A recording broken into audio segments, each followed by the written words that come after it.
Hey everyone, welcome to BrickVault. Today I'm stoked to show you this custom LEGO TIE Outlander designed by Tommaso Kush. This minifigure scale build lines up with the rest of the custom TIE models, and uniquely this fighter has folding wings and landing gear like seen in The Mandalorian. The TIE Outlander is essentially a modified TIE fighter whose development was spurred by the crumbling of the Empire. Normally these fighters would be entirely dependent on a cruiser or a capital ship for docking and resupplying, but as it became clear that the larger Imperial ships were not being built faster than they were being destroyed, the newly added landing modification for the TIEs allowed for the most devout and devious factions of the Empire to still exert power in some of the weaker regions of the galaxy. Now, the folding function is a really cool feature on this model. It's essentially a gear system that runs through the entire model. But first, if you're interested in building this for yourself, you can get the instructions at our web store, BrickVault.toys. With each purchase comes the PDF step-by-step guide for building an uploadable digital parts list to easily order the pieces you need online. All the models are tested in real life for strength, instructions are troubleshot for clarity, and the parts for the model are chosen for availability. Buying instructions from us is an excellent way to help support our channel and the talented designers we work with, like Tommaso, aka Watt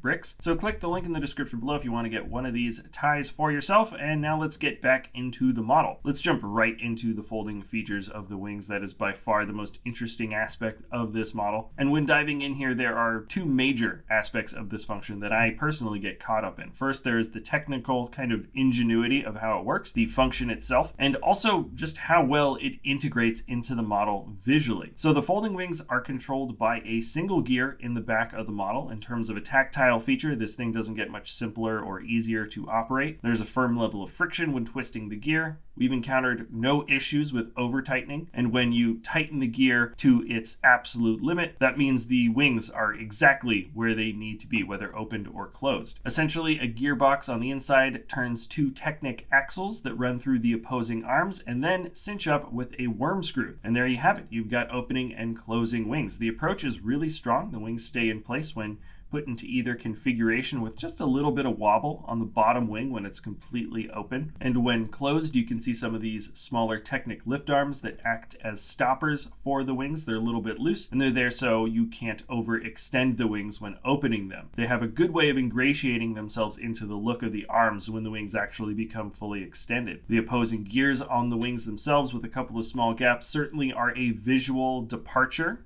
from the original TIE fighter, but it's, totally necessary to make this function actually happen. And of course, you could say the same thing for the single activating gear in the rear. It's not exactly how the original TIE fighter would look here, but all things considered, this is a model with absolutely awesome looks and proportions, with very, very little sacrificed visually in order to get this extra function included. Now, the landing gear in the front has a simple way of folding down beneath the windscreen. There is also a third center foot that opens in the back. The legs are tiny, so this isn't a model that I would slide across a surface when it's landed, but it can stand on its own just fine and be moved around. Also, the back foot that folds open doubles as an attachment point for the stand, which is also pretty nice. The clips here are in fact the only point of connection for the TIE to the stand, but it's pretty effective and it locks the model in place decently well. Now, lastly, here is a minifigure pilot getting into the cockpit. Admittedly, this is a tight fit as the interior details needed to be pushed forward in order to accommodate the gearbox for the wings. Personally, I might recommend an older pilot with a slightly smaller helmet, but where there is a will, there is a way, and technically you can get a figure into the cockpit here. So taking a step back, again, this modification to the TIE fighter just kind of shows how effective of a ship it really was in universe. The Outlander was the natural adaptation of the Empire's tough times, and this physical LEGO model really has some impressive internals panels that allows for an easy transformation function. Again, you can pick up the instructions for this TIE at www.brickvault.toys and build this great little bit of brick engineering for yourself. Check that link in the video description below. If you have any